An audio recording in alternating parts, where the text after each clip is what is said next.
The Hangout is on air live. So today is Tuesday, the 10th of February, in India at least. I know if anyone's in Australia or in the Pacific Ocean area, it might be Wednesday already. We are here in Chennai. It's not a trick. There's no trick photography.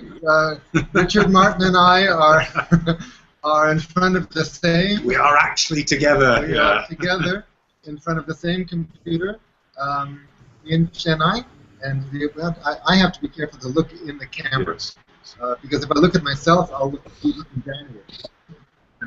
So here we are, and the topic of the day is using storytelling to teach, especially to teach languages and other subjects.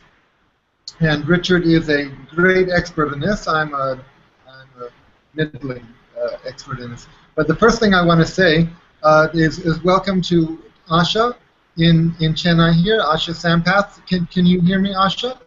Yeah, I can. Thank you so much, Eric. Privileged to be here with you and Richard and the others, of course. Thank you. And Catherine Fairley in California, can you hear me? I sure can. Excellent. Excellent. For now, I'm letting it go automatic. With whoever speaks, your image will be large on the screen. Yeah, you'll notice there's a clock behind us, but I hate looking at clocks, so I'm taking the clock down. I don't think I could read it anyhow. Well, it's just cutting me. You know, I always feel when you're reading a good book, you should forget the page numbers, and when you're in a good conversation, you should forget about time. So here we are. So other people are trying to join. They may join. They'll be in and out. You know, it's like a table at a restaurant. People are coming by, saying hello. First of all, I want to say I've been writing for weeks about using storytelling to teach languages and all, because we have a storytelling festival going on here in Chennai on the theme. And I always think it's a funny thing to say, because I'm using storytelling to teach languages. What exactly am I trying to teach that language? You see? These languages, they just don't, they don't learn like they used to. The language is not paying attention. When we were young, then they did, but nowadays it's all gone down the drain. Yes. Yeah. So I really wonder what I'm trying to teach a language. But bad puns aside, let's see. Let's launch into the subject of using storytelling to teach. I think a basic principle, and please anyone add on or contradict. A basic principle is that storytelling embodies ideas or abstractions, so that if we create characters, if we create actions that people can relate to, those objects, those images, might be more interesting than abstract principles. How would you respond to that as an opening statement about using storytelling for teaching? Yeah, perhaps. It's not one I would necessarily have said myself first to. I'm not disagreeing with what you say. For me, the experience of using storytelling over many years in the secondary teaching, which I have been doing in Germany, that's mainly working with teenagers. The main thing about storytelling is the interest it provides. That students have something which is fundamentally so much more interesting than really the rest of the stuff which they have, the things they have in their textbooks, the things they have in other teaching materials. That's been my experience. I mean, we're talking about here using storytelling, using folk tales above all. I don't know what Asha or Catherine, what your experience has been there. Perhaps Asha, I know you say I believe you said this morning that you run a school. No, Get that I wrong? was a teacher and I did head a couple of schools. Okay. Yes, I wish I'd known, that stories are a wonderful medium to teach then when I was in the teaching career. But nevertheless, things happen when they happen. And I'm happy that I met Eric, did the storytelling course, and now I do take workshop for teachers in schools and tell them how they can teach every subject under the sun using stories. And I would also like to state, a couple of years ago, I read an article in one of the popular dailies here about a professor of Indian Institute of Technology, which is the elite of the engineering colleges in India, um, where the professor used stories to teach difficult engineering subjects. Yes. And his class would always be full. I thought that was amazing. If a professor could teach something, that we consider a little tough than the normal subjects, like, engineering with so many branches, if he could develop stories and teach that subject, then the whole level, I'm sure, we can always play with truth. And like Eric so correctly said, the images stay in mind, the characters and the vivid scenes that we storytellers describe or lay out for the children. I think they leave such a lasting impression on the young minds that it carries throughout the years. For instance, we remember stories which we have listened to or read. Even today, everybody knows the Thirsty Crow story. I mean, anybody can wake you up and in the middle of the night and you would just tell the story, because that is the kind of effect a story has and impresses itself upon one's intellect or mind or brain, whatever you might call.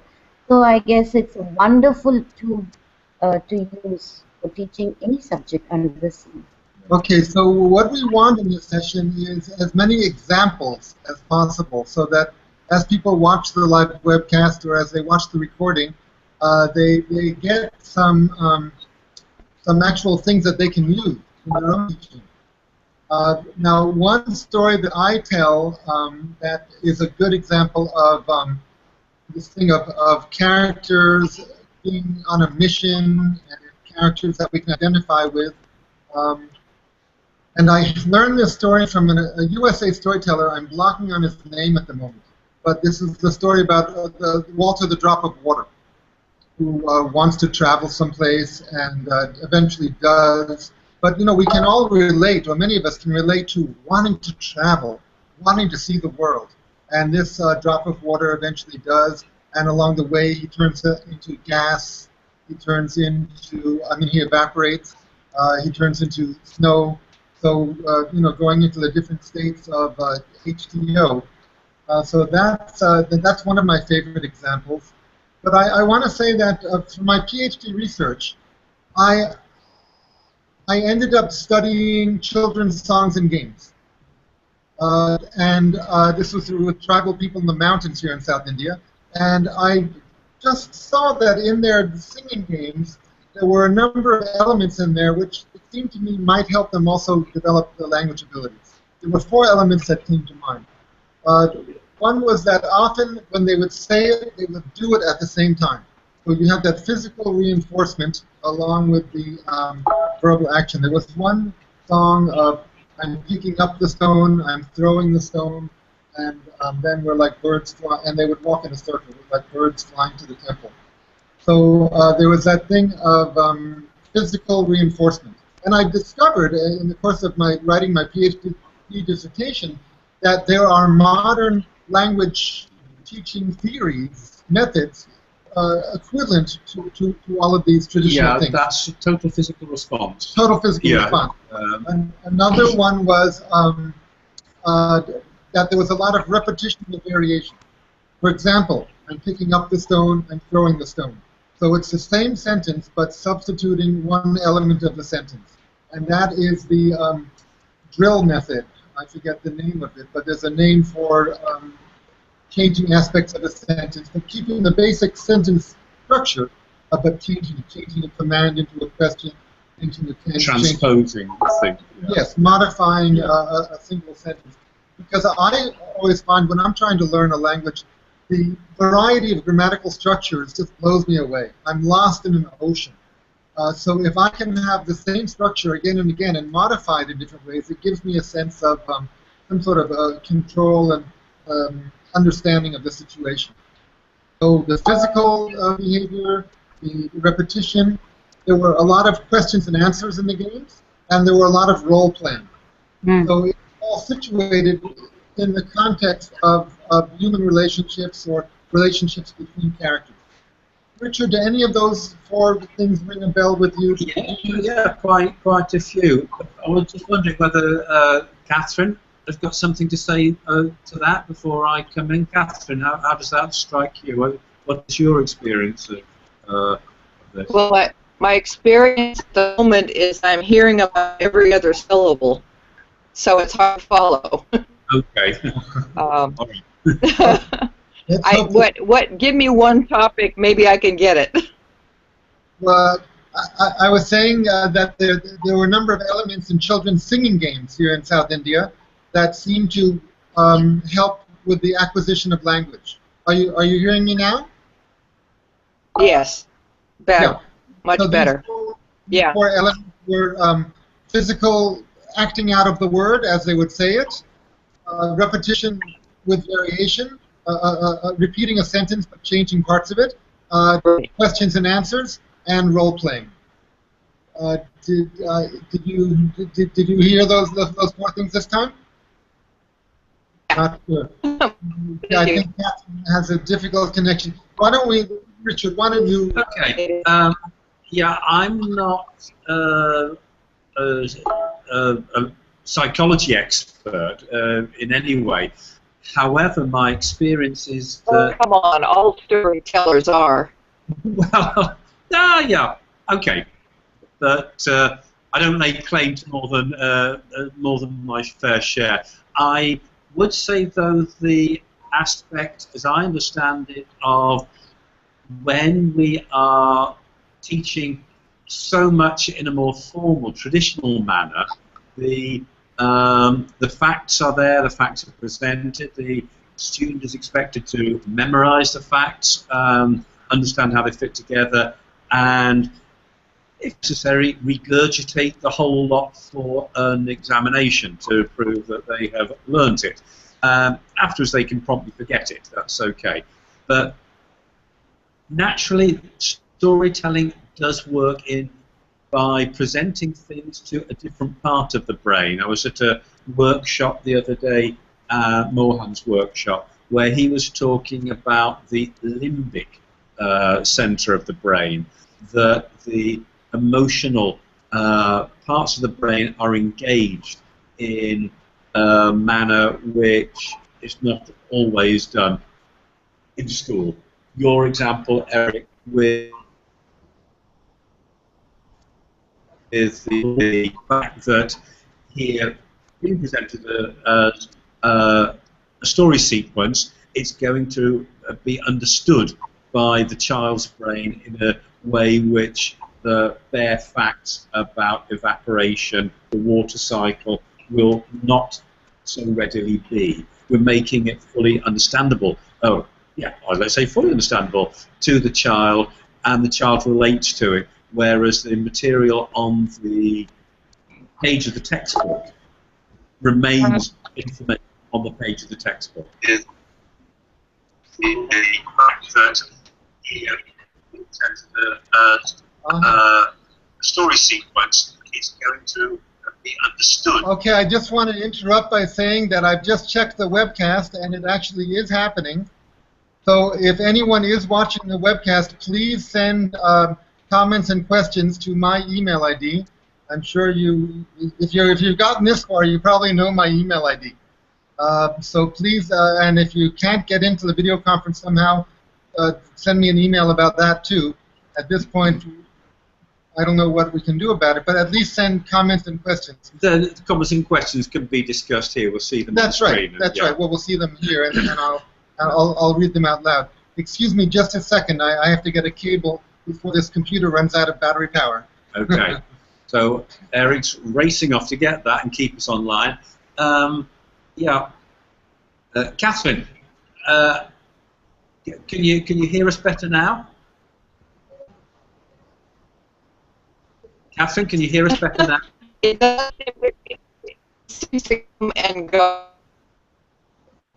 No, your voice is breaking up a bit too much there. Maybe I'm sorry, but maybe Catherine can type out. We have a chat on the left-hand side. If you move your cursor, the second one there, maybe Catherine, you could type out what you were trying to say, because the audio is just not clear. Yeah. Okay. Yeah, but perhaps that's for anyone else who is listening and it's difficult. Certainly send the Asher has just put in, Eric, the audio is quite shaky. Okay, well, let's accentuate the positive and not talk about the negative. No, but Asher suggested that Catherine might send her remarks as on the chat line. There's a chat, right? Yeah, and then we could take Send that the up. remarks how? Send the remarks how? On the left or the right of the screen, you've probably got a chat line, a chat box, and you No, can... I'm on my cell phone. I'm on my cell phone. I don't have that. Oh, I see. Okay. All right. Well, let's just continue. I want to get some feedback, Richard, about those 4 things I mentioned. Now, for those who don't know, Richard has been teaching the English language to people for 35 years. So he is extremely experienced in the mechanics of the teaching process. So tell me, have you used any of these 4 aspects? The repetition, the role-playing, questions and answers, physical activity? All of them, and all the time. They are just sort of fundamental part of the teaching process. Actually, in Germany, in German school system, even more traditional language teaching will use those aspects too. We've got a lot of interaction.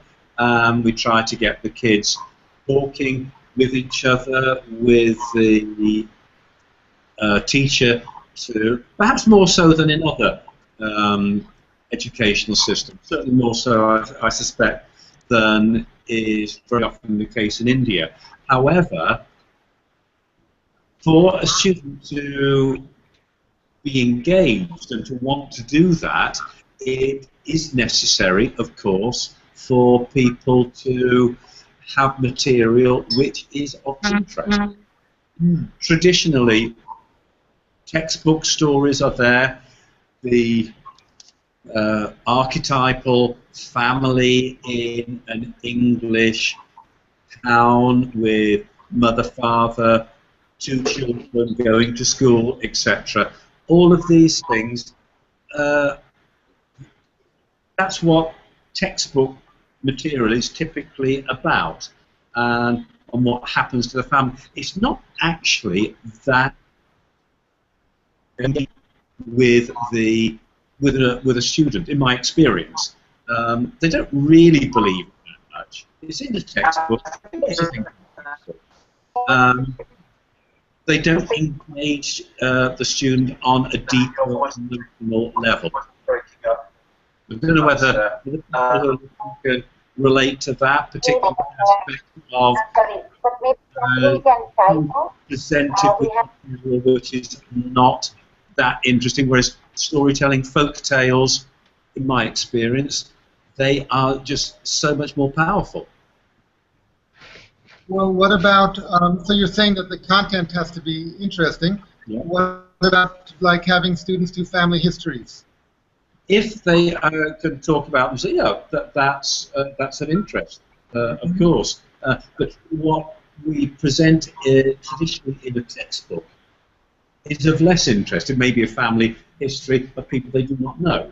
Right. Whereas if I have a family history of a family story, and I tell you, and you tell me, that is going to be of significance to us. I don't know how, as I say, I don't know how other people relate to I that. think I see Chetna. Is that you? Yes, hi, Eric. Yes. Hello. How are you? Yeah, I'm doing well. I've just joined in from Bombay. Yes. Richard. Hi, Richard. Hi, Chetna. So we're talking about the different methods, different strategies for teaching language. And I mentioned this thing of repetition, of physical movement, of questions and answers, of role playing. Do you have any experience with any of those? Do you actually teach language, or tell us about your using storytelling for teaching? Yeah, sure. So I work in the schools with children in the space of drama and the theater. So we use drama and theater to in the space of education and also life skills. So in the whole process, we definitely have a lot of role plays and image theater. We use image theater to convey a lesson or to impart a lesson to children. For example, a lot Can I of ask what age the students are we're talking about? yeah, they are from grade 4, say about 9 years old to 14 years old. Yeah. Yes. So, Okay. Yeah. for example, we just did something on American Civil War. We did that through a role play and theater. We also did a few acts of As You Like It, or drama by Shakespeare. Yes, through role plays and drama-based learning. So, Okay, but I interrupted you, so sorry. Just wanted to check about what age we're talking about. sure. So you found that when students are really motivated to communicate something or perform something with characters, that helps them learn. Yeah, it does, and it does in a wonderful way that we also use storytelling, of course, as a role play. And then sometimes, like in image or a forum theater works, we kind of pause a certain point of the story, and then we ask for the audience, comments, or the character is replaced by some other character from outside, and that leads to a lot of interactivity from the audience and from a third, from an objective point of view also. They also revise question answers. They also contemplate and give critical comments on the stories. Yeah. If I could come back to the aspects which Eric was talking about, let's just take one with repetition. I know that repetition is a standard thing for language teachers because you hear something you don't get it. It needs to be repeated. However, after multiple repetitions, the level of interest may indeed go down. So many folk tales that I find I use in the classroom have repetition built into them. I'm sure many, probably all of you, know the great story of the tale of a tailor. And a very fine tailor he was too, and one day he took that piece of cloth and shaved it and cut it and sewed himself a coat. A very fine coat it was too. And the story is simply that's a half dozen sentences, and it's repeated about 5 times. As you go through, normally coat, waistcoat, hat, button, story. Those same things. That is a good example of repetition, which works so well. Whereas if I take something else from a standard textbook and say, well, I'm going to repeat these half dozen sentences, and I'm going to repeat them 5 times. No one will be there by the end of the repetition. So do you have students tell stories or repeated episodes of stories? Yes. When you're using storytelling in a lot of ways, I don't only use storytelling, of course, but I try to make storytelling an integral, an important part of my language classroom, and then you can quite naturally just move in and out of stories so often. It doesn't have to be, I'm going to tell you a story now and then I'll do something. It can just be moving in and out. And then I would see what I do with it. If I've got a story like that one, it's so easy to get people to repeat parts of it to their partner, to your partners. What did the tailor do first? You mean himself, okay. Get those structures in, and there's great enjoyment there. It's something which can use repetition, and the teacher can also structure it so there is a degree of control. It's not just like I tell the story and they say, okay, off you go and tell your partner the story. That may not work so well. It may descend into chaos. So an element of control is necessary. I don't know how other people. Chetney, you say you're using drama. Do you find that control is one of the big things which you need to subtly create somehow to keep the lesson on track? Yes, Richard, I really agree with what you're saying, and yes, because students, especially in the group of 8, 9, and 10 years old, they tend to move to another dimension altogether at times, because they would have a lot of thought bubbles and clouds and ideas. So yes, definitely, it's very important to get them back on the objective of the lessons. Yes, agree. So that was one aspect, Eric, you mentioned with repetition, and you asked a question: to what extent can students be got to do those things themselves? Yes, they can. And I found that the more experience I had using methods like that, I wouldn't necessarily need to plan it out beforehand. I could just go in and see what happened, tell a story, and activities would guess themselves very often. You do them once, you do them again. Third time you might vary it. It's not so much that it needs to be planned out as a formal lesson. Well, that's because you've been doing this thing for 35 years. No, that's because I'm very, very bad at planning lessons, actually. Well, I feel you should write a book, because you have so many. I prefer to offer workshops. Yeah, but obviously there are so many activities that are at your fingertips that you can have students do.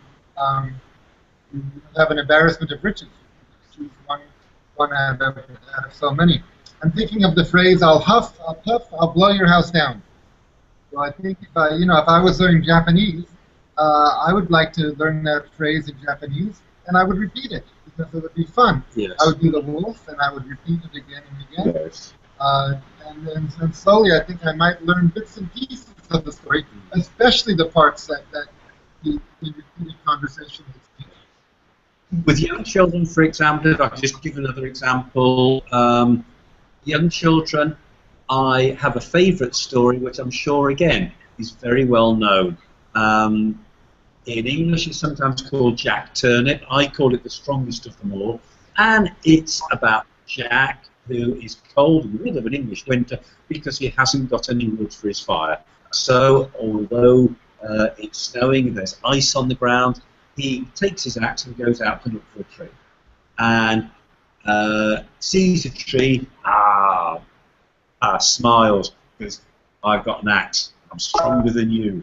So swings back with his axe, forgotten the eyes, whoops, up go his heels, down goes his bum, and he's fallen. So then begins to change. He looks at the ice and says, ice, ice, you are strong. And the ice says, yeah, I'm strong. But I know someone who's stronger than you, and that's the sun. And so the repetition comes in again. The sun, and who's stronger than the sun? The rain, the clouds. No, the cloud. Yeah, You've got it there. You know the story. And then the wind, then the mountain. And actually, who's stronger? You can do the same thing with music too. The Yes. repetition of a song in Yeah. a foreign language often brings the culture to people. Yep. In America, of course, we have dabs of every culture here, and yet you're usually telling a story that is from one culture with the assumption that everybody knows what you're talking about already. That's not true in America. So often I have to clarify what I'm talking about, and I do it with repetition, and I often do it with music, with a song. I teach them one of the verses of a song, and I'm telling part of the story with a verse, and they have been already taught by repetition the chorus Yes. in a foreign language usually. Yes. And it really brings the flavor to them and Yes. keeps their focus and their interest because it's participation. Yes. And I'm just envious, Catherine, because you have the music. I don't use music very much myself because it's not my strong point. But you have something which really supports that storytelling. You know, my And a envy. lot of cultures have traditionally used singing as part of telling. I mean, that goes back thousands of years, Yes. that singing is a way to tell, all through Asia, as a matter of fact. And Europe in the medieval days, for sure, ballads and epics. And I don't do children very much anymore.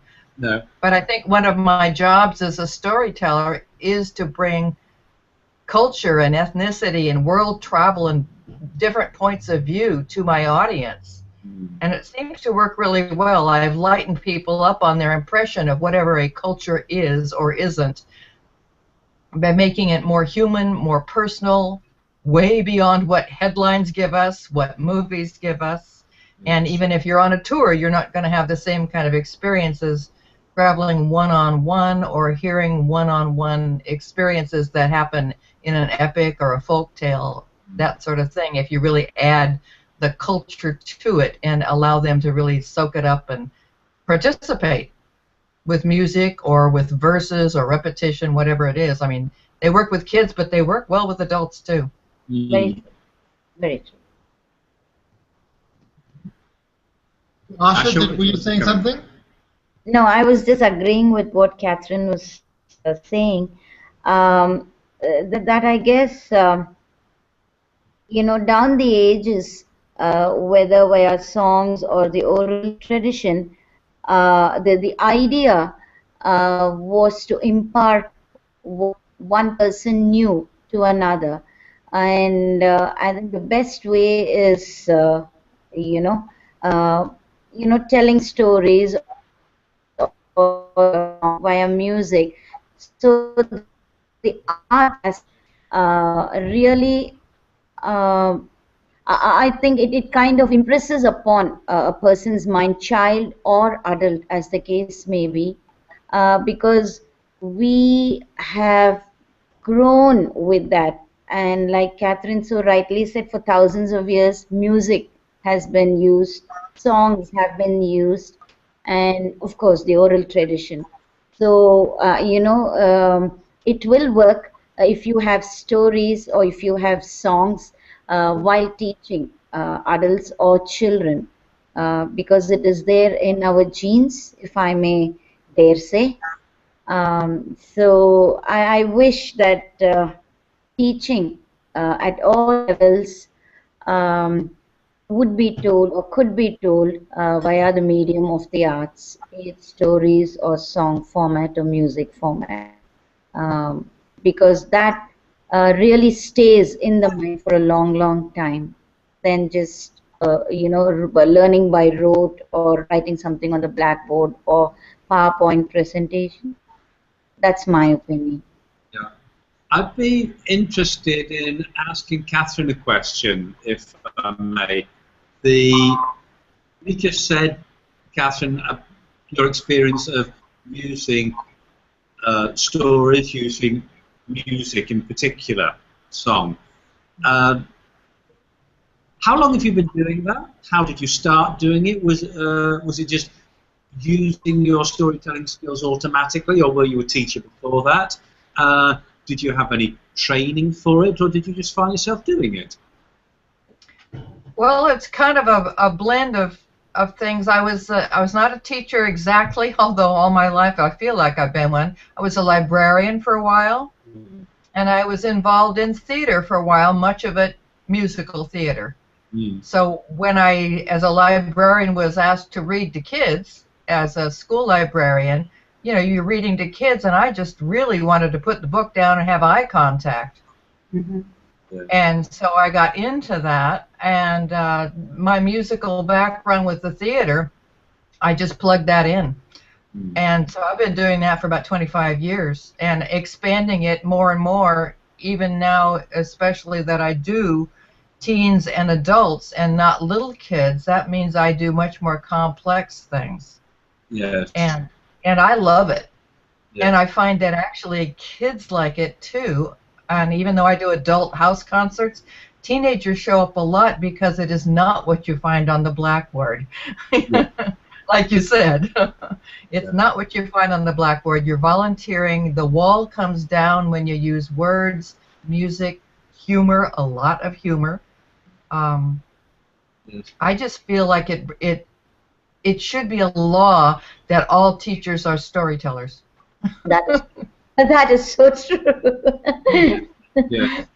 What I'm hearing in this is that the emotions are so important in learning, and the verbomotor mechanism is important for the whole body to be involved in the process.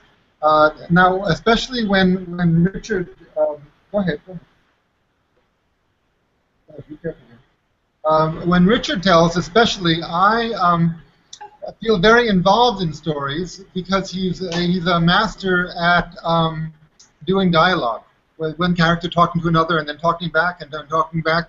And I especially am aware, those who've taken the workshops with me are very,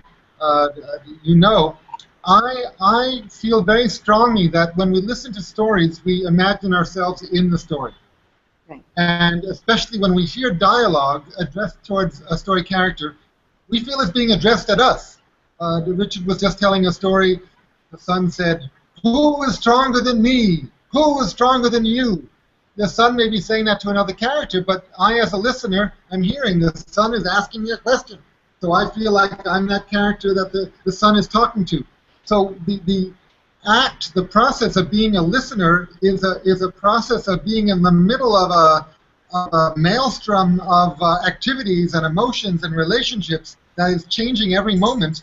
But it gives one a real emotional charge to be in the middle of this situation or these different situations. And I think that is also something that can be used to stimulate teaching and learning, that kind of involvement. If I could come in on that briefly, I do a lot of teacher training workshops, and my experience is largely that most of the teachers come, and most of the teachers really relate to this aspect of the emotions being engaged. But first of all, many teachers are surprised that their teaching can develop in that way. Secondly, that suggests to me, what I've seen all the time in school, that most teachers come in and tend to teach in the way that they were taught. That was the way they did it, it was done then, and they automatically do it now. and it can be a bit of a challenge for some people to take that step away from their traditional role. They have to be prepared to see themselves in a different way. There's one word which some of us know, Catherine, you and Eric, you know Tim Shepherd on the Storyteller listserv. Tim once talked about the necessity of being playful as a storyteller. Playful as a teacher is also true. Doesn't mean that you're not being serious about it, but it does mean a different attitude in your own relationship, in your own perception of your role as a teacher. And I just throwing that in here, I don't know whether it'll give much use to us as an idea, but I notice it is very difficult for some people in school to accept that sort of playfulness and then to be able to use methods like this. So you're saying that this old method that you're referring to did not involve play. Can you tell us a little bit more about the older methods of teaching language? Just as if you can imagine, go back in your memory and think about the lessons where you were looking at your watch and looking out the window and waiting for them to end. The teacher who's going page by page through the textbook. And in a way, unfortunately, teachers are still being pushed to do that very, very much because of examination requirements. Schools as institutions are so desperate to score well on their students' exam results. It means money to them. It means survival for the school as an institution. And we cannot forget these things. In a way, I'm asking in my workshops teachers to be subversive, to say, all right, we know what the institution sets as requirements, but we'll do something else. We'll help our students learn as well as just fulfill the examination. So storytelling, in that way, has a subversive element, I'm glad to say. I don't know how other people feel about that. When you present that to your audience, whether it's students or not, they love the fact that you're not going to go formal. Yes. You're not going to do a lecture. Yes. If you present a humor or subversiveness at the very beginning of your communication, you really lure people in. It takes away the wall of wanting to look out the window. Yes. Which it really is an easy thing to do when you think, okay, how do I reach out to people and make it possible? Perhaps reaching out to teenagers who for many years have been sitting there not being reached out to.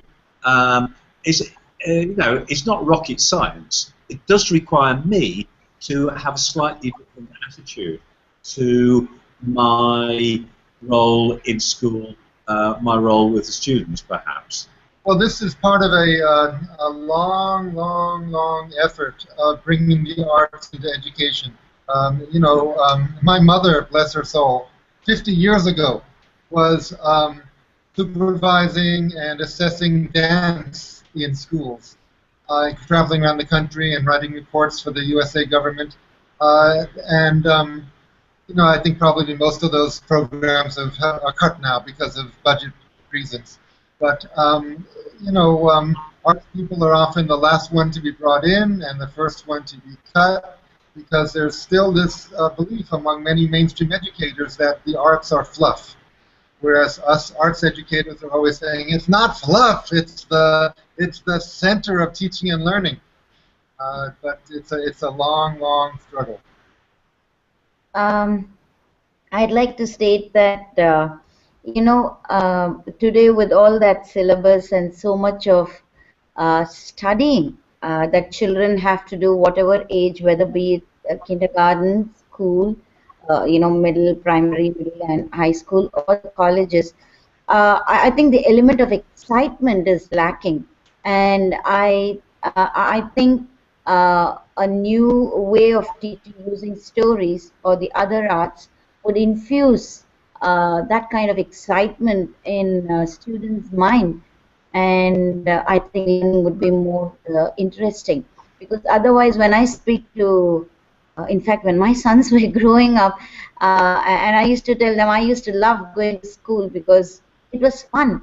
And my own sons would say, "Ah, school, I got to go to school."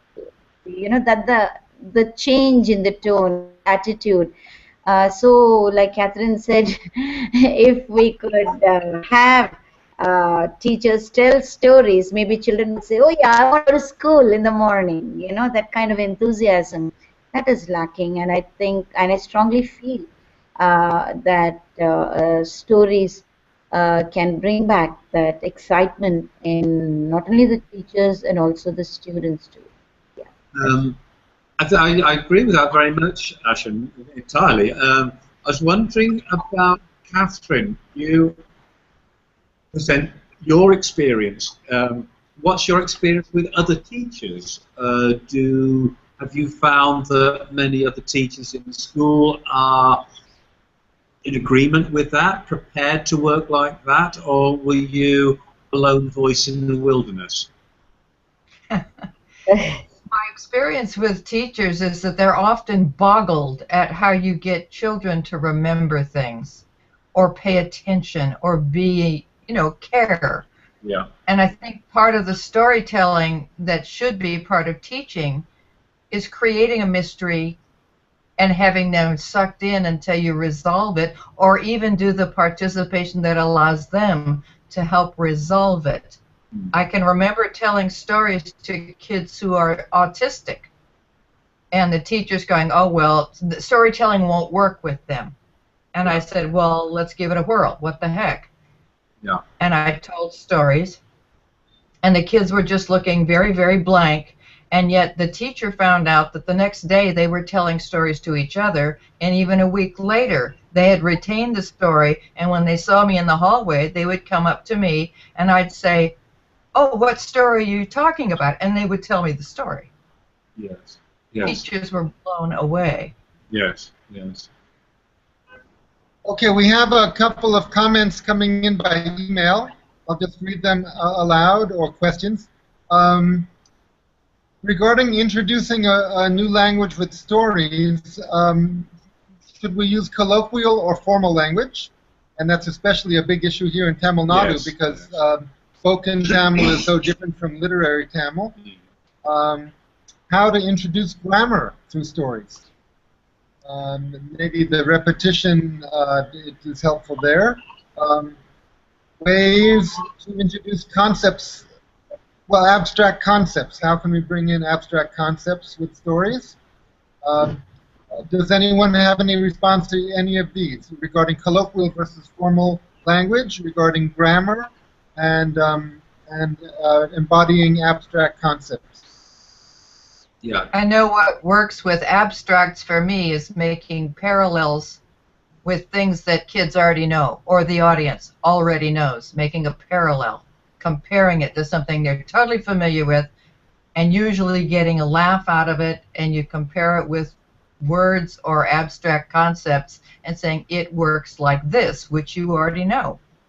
And you can see a little aha appearing on their faces, especially if you repeat it. Okay. Could I come back to the first point which this comment raised from Muthu? Is that right? Muthu? Yeah. Muthu asked to introduce a new language through stories. First, must we introduce the colloquial or the formal language? I find that a very helpful idea because it's, for me, clear the colloquial and formal can only be handled over a period of some time, and I'm talking about several years. Probably, certainly within the, if we're talking about teaching kids language. So I would always go through colloquial first, but I would want to use the storytelling as well to encourage written work. With very young children, that's not going to be possible, but in my German experience, from the age of 10, 11 years of age, we can begin to get quite a lot of written work done, and that's an excellent spin-off from storytelling. That Jack story I told you, I mentioned the chain story. That's easy to put into a few words, a few sentences, which can be written out, put onto pictures. So then I can show what language is, and say this is what we're doing with the language we used to speak. A few years down the line, of course, I'm going to come to more formal language. If I want to use that with stories, it might be that the king will speak in a different manner, using different vocabulary, a different register. And so I can introduce the idea of register. You wouldn't necessarily, for younger children, to talk about formal colloquial, but showing this is the way the king speaks. Whereas Jack, because he's saying, yeah, I know something stronger than you, mate. That sort of thing. Perhaps that's enough to give an answer to Muthu on that point. Then the second point Muthu raises how to introduce the grammar concepts through stories.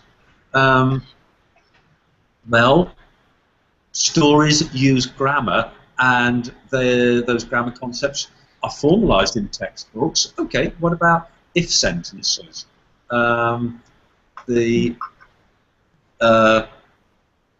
Those conditional sentences, which are such a burden to many learners of a foreign language. So many stories have that. Well, if there's the story of the stone cutter who was, oh, what a hard life. If I were a rich man, oh, Eric, I'd have such a wonderful life. Oh, if I were rich. So we've got a second conditional. And that you've got to be careful what you say in the story, because around came that angel. If you want to be rich, you can be rich. So you've got a different type of conditional. First conditional, or even actually zero conditional.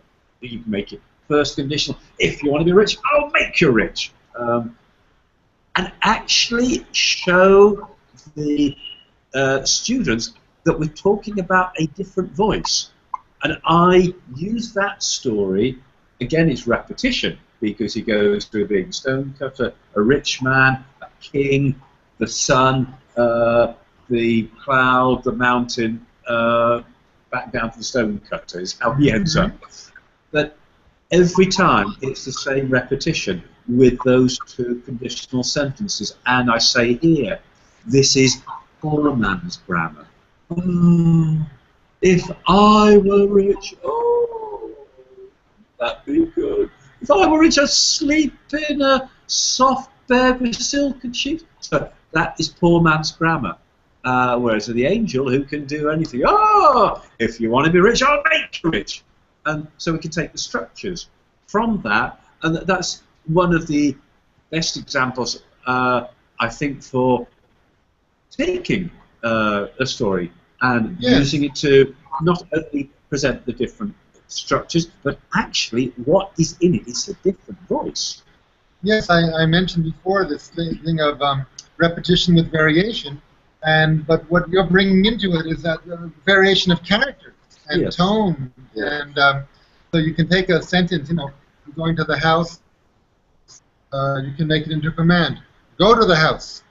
Are you going to the house? Why should I go to the house? Let's go to the house. So with each different transformation into a different type of grammatical form, it can also be a different character and a different emotion. That's very nice. May I? Yes. I recently took a workshop for teachers, and for language, the English language, I use the popular song story or story song, going on a lion hunt, where you use prepositions. Can't go over it, can't go under it, got to go through it. So I used that as an example, and I told teachers that you can use this to teach propositions when you're introducing propositions. So if you actually look for it, it is all there in the stories. It just needs us to adapt the stories to various lessons or what concepts we want to teach our children. And having said that, Goldilocks and the Three Bears, that again you can use it to bring out the comparative degree, the superlative degree, the tiny bed, the tiny, tinier, tiniest, or big, bigger, biggest. Yeah, the bold, the soup, hot, hotter, hottest. So you can use. That's what I'm saying. Any story can be used, and I love the challenge as a storyteller. When I have to find a story to fit a concept, and that makes it more interesting. I feel my life is more interesting as a storyteller. Challenge yourselves. Now, on the subject of designing stories or creating or finding stories, somebody has written in, when designing a character, what attributes should we consider? So how can we design a character in a better way? And before everyone else answers, I just want to say, one way of teaching creative writing or story composition is that a character has to want something. The character has to be on a mission. This is in a way derived from Joseph Campbell's work, The Hero with a Thousand Faces. So some teachers will insist that a story has to have a lead character who wants something, who's on a mission, and the whole story is does he get it or not, and who helps, and what are the obstacles. I don't think we should force students into any particular formula, but that's one. Another formula is that there has to be conflict. The well-made play, the well-made novel, is all that there has to be a rising conflict and then a resolution. So let me open the floor to others. When you're making characters or making stories, how do you approach it? Catherine, do you have any thoughts about that? Oh yeah, couple of books, couple of essays. I think I always try to figure out where the character stands in their community. What status do they have? Are they admired? Are they not admired? Therefore, do they have confidence or do they not have confidence? How much education they have? How much IQ they have? What their motivations are? Do they have a sense of humor? And all of that really interacts with what the other characters are to make a bit of a contrast between your characters. Do I perceive this character as smarter than the one they're talking to, or a higher class than the one they're talking to? Is it a male-female thing? Is it a king-servant thing? And it really affects your dialogue, like Richard says. Everything is dialogue, and that all these characters gets reflected in the voice you use for that person, and that differentiates that character from the one they're talking to. You don't have to say he said, she said. Mm-hmm.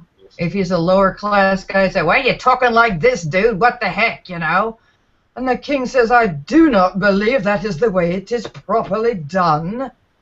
You don't have to say who you're talking about anymore. Everybody knows. Yeah. The character's in the voice.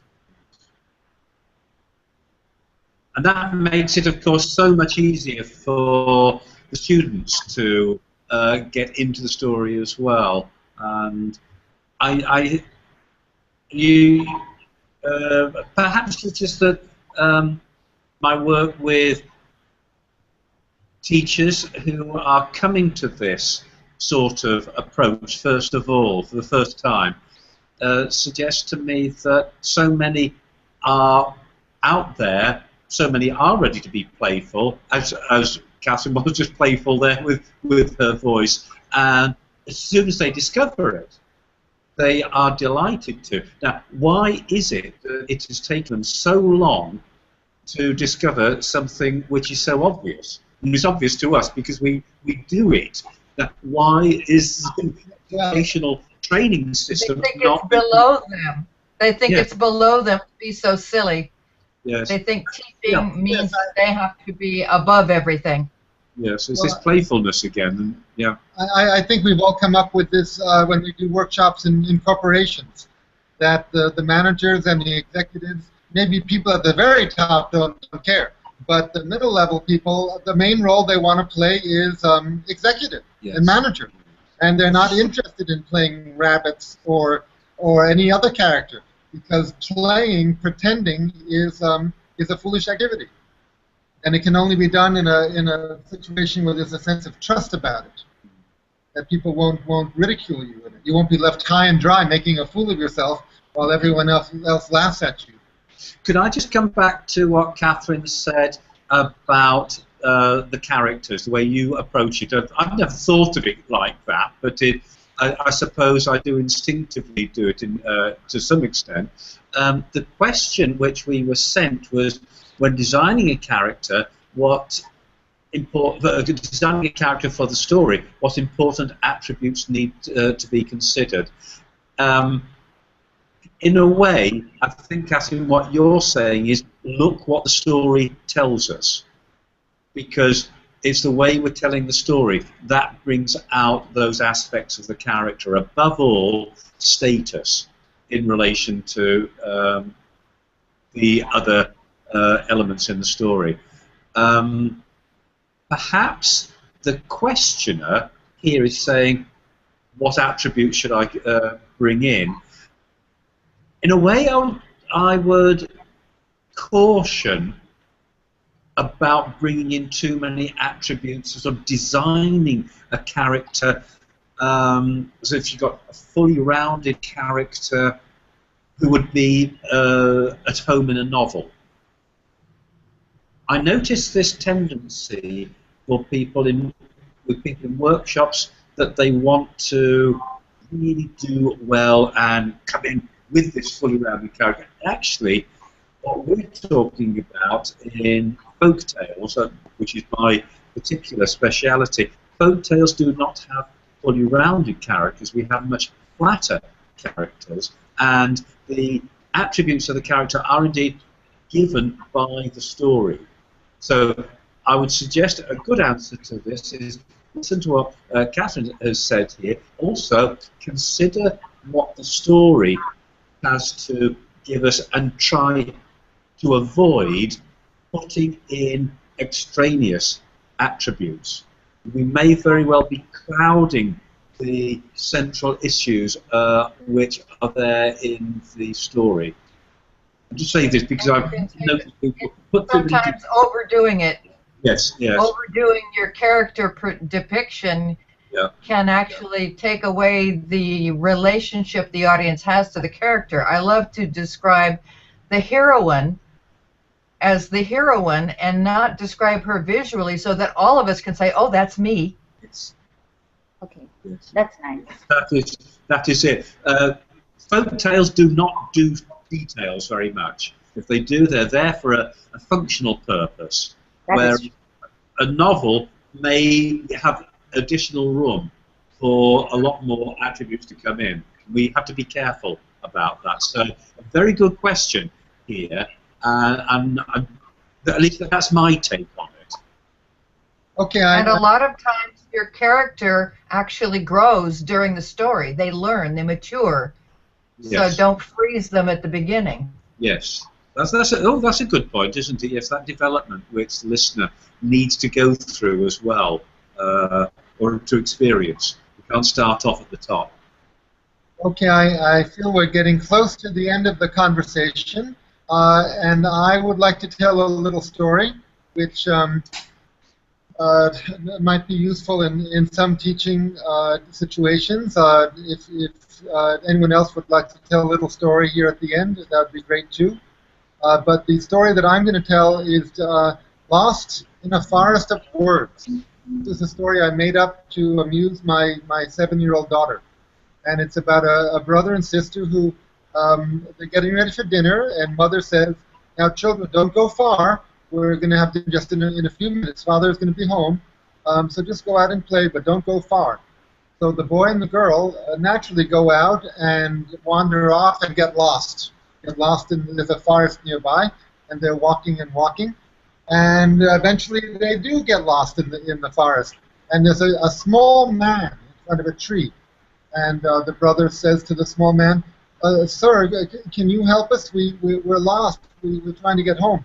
And the small man says, well, I'll help you, but you have to pay me.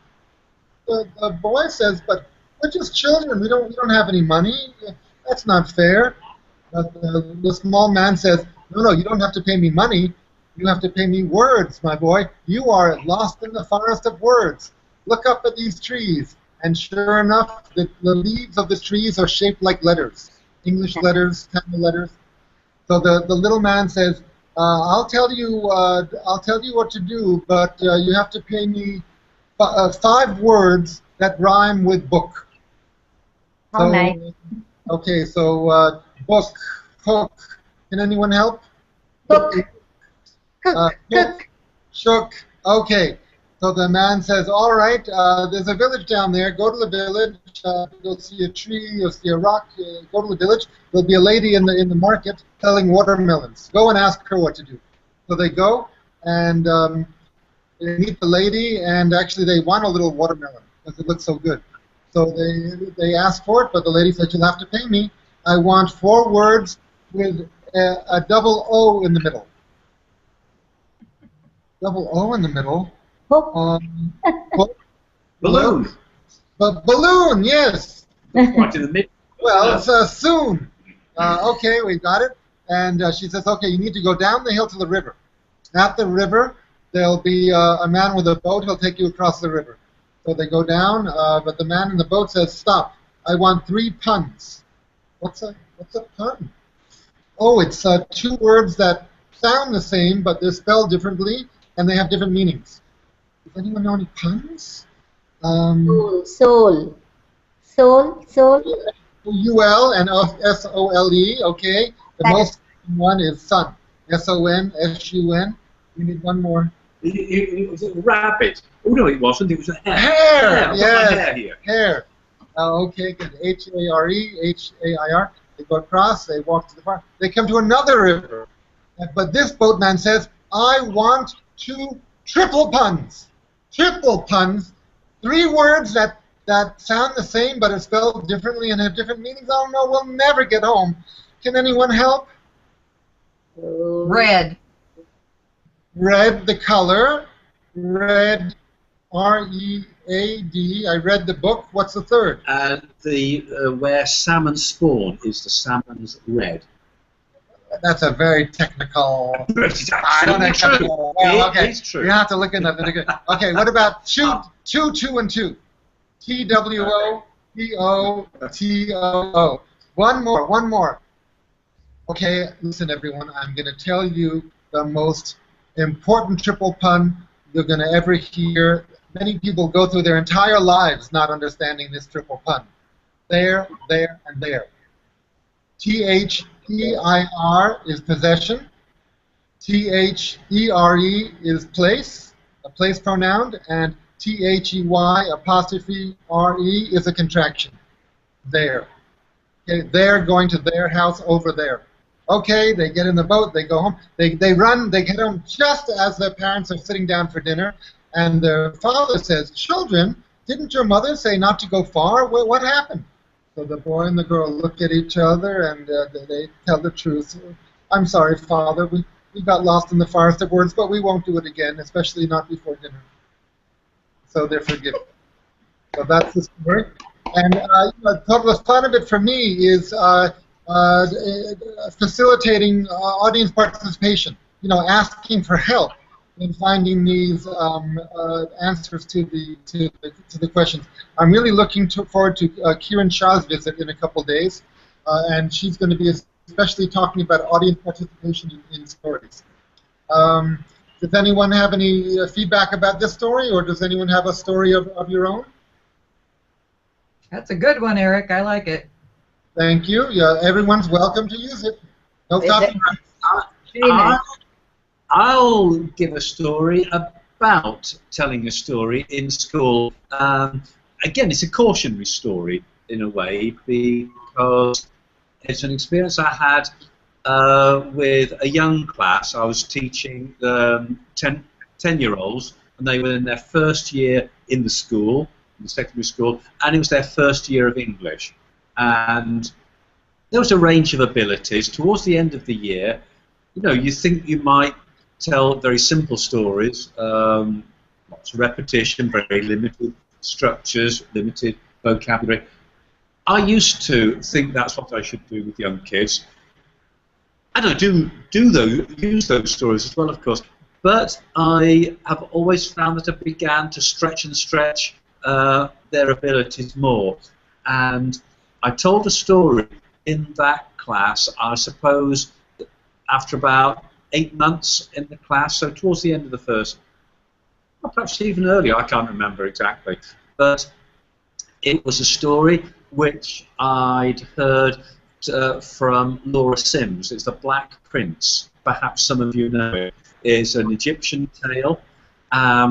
It's a deep story. It's quite a long story. It's perhaps 15 minutes, 15 minutes long. And for some reason, I just started telling them that story one day. So I said, "Oh, come on, Mr. Martin, tell us another story." So I said, "All right." I told them The Black Prince. Not a sound was made whilst they were listening. Came to the end of the lesson. I finished it, fortunately, just about at the end of the lesson. And I can remember 2 of the weakest girls going out of the classroom. And one of them said to me in German, ich habe wirklich nicht alles verstanden. Das ist so schön. I really didn't understand everything, but it was so lovely. And I'd just say that is perhaps a closer remark from me. When we're using stories like this, please don't think we always have to go down to a low level. We can put language at a very high level, much higher than they can understand everything at, and that is the way people learn their first language. And it's a very useful way of giving people courage to meet demanding language and get an increasing amount out of it. Storytelling, I think, is the only method that can be used to do that. Set the bar high and people come up to it.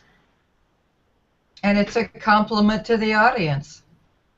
Yes. That you're not talking down to them. Exactly. And they will reach. Yes, yes, yes. All right. Any closing words, Asha or Catherine? Goodbye, Asha. Goodbye, Richard. Goodbye, Eric. I want to apologize to all the people who were trying to get into this video conference but couldn't. I received emails in the last couple of days from 15 people who wanted to join, but they couldn't figure out how to navigate in. So please forgive me, those people, or forgive the Google system for having a little bit of a difficult interface. But you know, hopefully this is an early step, and we'll do a lot more video conferencing relating to storytelling and teaching and learning in the future. Hopefully the recording of this conversation will exist and be on a YouTube page. So I want to thank Richard and Asha. Thank you. Thank you very much for the opportunity. Thank you very much. I did learn quite a lot from Catherine, you, and Richard. Thank you very much. Thank you, Asha. Oh, I really learned about speaking in character and using different. What does register mean, actually? Register is if I'm talking to my boss, I'll probably use different structures, more formal structures, formal vocabulary than if I'm talking to a very intimate colleague and we're relaxing over. So it's tone of voice, but more than tone, it's grammatical structure. Yes, it's structure. We call it register. So it'd be okay to come on, shift your ass or something like that, which I would not say to my boss. Okay. So with that, shall we say good night? Good night. Okay. Thank you. Bye-bye. Thank Bye. you. Bye. Good night. And we're stopping the broadcast. Good night, everybody.